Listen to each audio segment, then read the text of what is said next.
What's going on, guys? Today we're going to be checking out some games which are coming out in June 2024. These are games ranging from smaller indie titles that have caught my eye to this month's big blockbuster releases. Remember to hit a like on the video, comment below what game you are most looking forward to playing this month, and hit subscribe if you haven't already.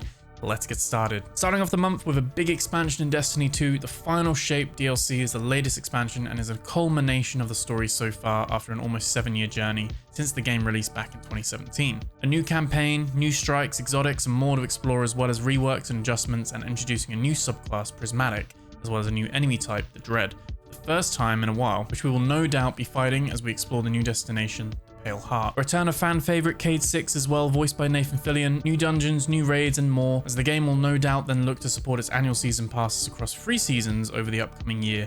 I'm a huge Destiny 2 fan, almost 1,000 hours in it at this point. Although I don't make a lot of content on it, I'm super excited to jump into this and explore. Prismatic subclass is a mix of all the current subclasses, and you're able to mix and match your builds across Solar, Arc, Void, Stasis, and Strand to create the perfect build for you and your playstyle. This was originally slated for February 2024 release, but that was delayed to June, so the current season has been extended. We've been living off of various current activities in the game. Can't wait to jump in and continue the story and see how they handle it. Hopefully they stick the ending. Whether this means the end of Destiny 2 and the start of Destiny 3 at some point in the future, or if they follow a Final Fantasy XIV approach with a future expansion just starting a new story, we'll have to see. But for now, the Final Shape is coming, and it will be released on the 4th of June on PlayStation and Xbox consoles, Steam, and Epic Games. Standard Edition is $41.99 and the annual pass bundle is $83.99, which includes the 3 seasons as well as some other unlockables and items. Just to say here as well, all prices will be in pounds unless specified otherwise, and with some of these I'm just going to be going off the base like Steam pricing. Check the link below for our partner CD Keys, who normally have some really good pricing on some of these games that are coming up as well.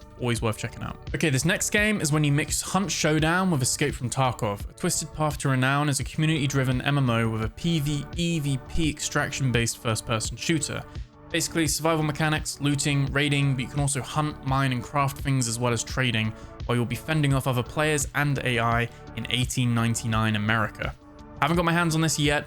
From what I've seen, it's brutal, it's hardcore, really deep and complex at the moment. You can upgrade your homestead, kind of like the hideout in Tarkov. You'll be able to use your loot for upgrades and perks, and you can play with other people in squads, tough it out on your own, and this will launch in early access on the 6th of June on Steam. These are the developers Game Labs, who are behind some older Civil War strategy games, as well as the 2021 This Land Is My Land. I remember that getting some controversy for cultural appropriation and getting some heat on Twitter back in the day.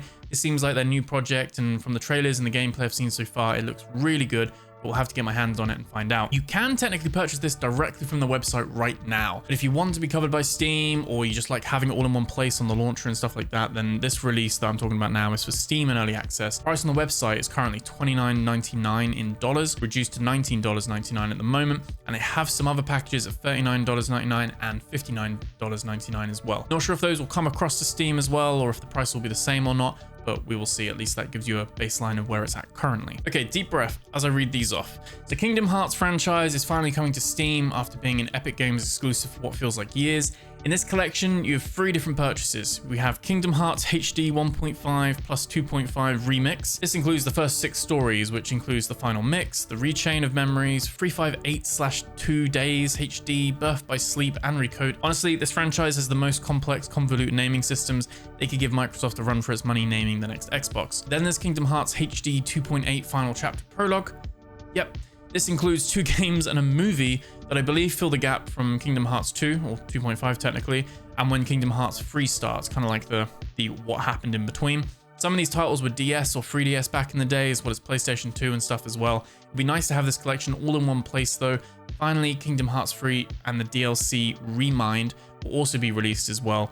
Release date for these are all on the 13th of June. Now, these will all be bundled. I believe you might be able to buy these individually as well. Probably will be cheaper to buy them in the free bundles though. The 1.5 and 2.5, the 2.8, and the Kingdom Hearts 3. They all release on the 13th of June 2024. There's no price for this on Steam at the moment, but if we take a look over at Epic Games Store, they're currently £49.99 each. So you're looking at just under £150 to get the full collection should you wish. That's £50 for each set of the 3. I would expect / hope that they will launch on Steam with a discount, as most of these titles that end their exclusivity partnership do, but we'll have to see. It is Square Enix after all. Shin Megami Tensei 5 was exclusively released on the Nintendo Switch back in 2021. Now it comes to everywhere else on the 14th of June as a definitive version, Vengeance. Massively expanded with a brand new storyline featuring new locations, demons and choices to make that will dictate the fate of all existence. I've yet to try one of these games. It's meant to be a very good game series. It's made by Atlus, who are well known for the Persona series, and this is a monster hunting, demon style game set in a post-apocalyptic Tokyo. Probably haven't done it justice there, but the base version includes more new stuff, locations and enemies to fight as well, and there's a pre-order bonus for a couple of in-game items. I hope those can be earned in-game though. It was kind of things like extra healing and stuff like that. The base edition is £54.99 on Steam, with the deluxe edition at £59.99. And from the looks of it, the deluxe edition includes all the DLC and subquests that were released already for an extra £5. So if this is up your street, this is probably the best value option to go for. This one will be on my list when I get some time to check it out for sure. I've heard a lot of good things about it. We've got another remake remaster this month, and this one is also a monster taming game. This time, it's Monster Hunter Stories. This was the first RPG installment, which was released on the 3DS back in 2017. This is now coming to PS4, Nintendo Switch and Steam on June 14th, and it lets you explore the world of Monster Hunter in new and exciting ways. No longer are you hunting monsters, but raising them where you live and fight alongside them. Think Pokemon and Monster Hunter combined from the sounds of it. Monster Hunter Stories 2 was released back in 2021, so this is ideal if you want to jump in and see where all that started. Remastered and fully voiced in Japanese and English, you can explore with your monsters, hatch eggs, collect them, and even battle against other players as well. Price for this is £24.98 in pounds on Steam, but there is a note that on the release, if you have Monster Hunter Stories 2 already, there will be a value bundle, so you might be able to get it a little bit cheaper as a thank you for purchasing the other titles, which is nice. Just something to be aware of if you plan to pre-order it or anything like that. You might be better just to hold off and wait and see what the price will be. Not sure if that's the same on Nintendo Switch and the PS4, but that's what they've said on Steam. Interestingly, it is marked as a PS4 only title. I guess it's not officially released on PS5, but I believe PS4 titles work on PS5 anyway, so hopefully shouldn't be an issue there. So we've covered this game on the channel a couple of times already in the Steam Next Fest, the open playtest that we did recently, but this is Soulmask, a server-based crafting survival set in tribal Aztec times. You have a magical mask which can help you gain powers, and you can build your own tribe, have people working for you while you're building out a settlement. This can be played solo on your own, with some friends on a shared server, or you can go on an official or unofficial server with 50 plus players, all in the game world with you. I've really enjoyed what I've played of this so far. It's definitely got some neat ideas and kind of sits as a combination of DayZ, Icarus, and Ark. If you've played those three games, you'll get an idea of what I'm talking about. Has some influences from each of them and maybe more, and I think it handles it really well from the playtests and hands-on time I've had with it.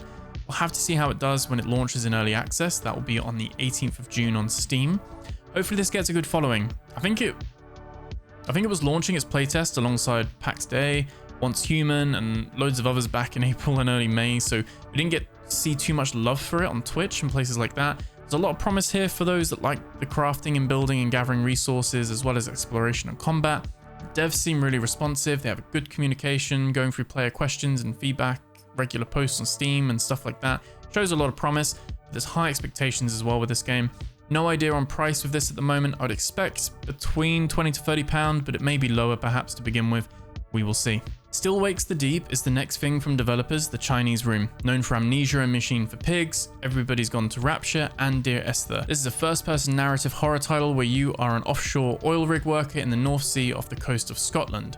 Set in 1975, a disaster strikes and you have to navigate the collapsing rig and save your crew from the horror on the edge of all logic and reality. These are light walking simulators with puzzles and actions here and there usually. Expect top-notch voice acting and characters, stunning visuals. Usually they do all this very well with the story and the audio in their games as well. These guys know what they're doing. This is coming out on Steam, PS5 and Xbox Series S and X on the 18th of June. No word on pricing yet for this, but I'm looking forward to picking this one up.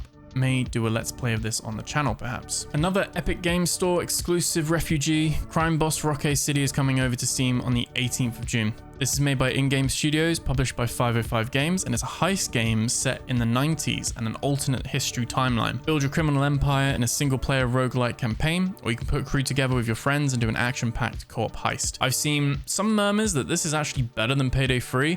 Not that that's a high bar by any means, but I think that the devs have stuck with this after the initial release and it's been going from strength to strength. Hopefully Steam release will give it more attention. And yes, from the trailer you're watching now, it has Michael Rooker in it. It has Chuck Norris, Kim Basinger, and more. It's a star-studded cast for what is quite a niche game that went under the radar. No doubt the Epic money for the exclusivity was worth it, otherwise they wouldn't have done it. But this is a game I feel that needs all the eyes and attention on it, and Epic release probably did more harm than good. Let's see how it goes. I may pick this up if the price is right. Upon release, all DLC will be free for a limited amount of time, so that will also be a nice incentive to pick it up should this pique your interest. End of the month marked on most of the calendars. Final Fantasy XIV delayed its Dawn Trail expansion because of this, as admitted by Yoshi P. Elden Ring, Shadow of the Erdtree, is coming out on the 20th of June and is going to be asking one question for everyone this year. Can a DLC win Game of the Year? This expansion features a brand new story set in the Land of Shadow, imbued with mystery, perilous dungeons, and new enemies, weapons, and equipment. No doubt it's going to be super difficult, it's beautiful to look at, amazing to experience. Elden Ring is really a game that I wish I was better at these types of games because it's utterly fantastic in presentation and gameplay.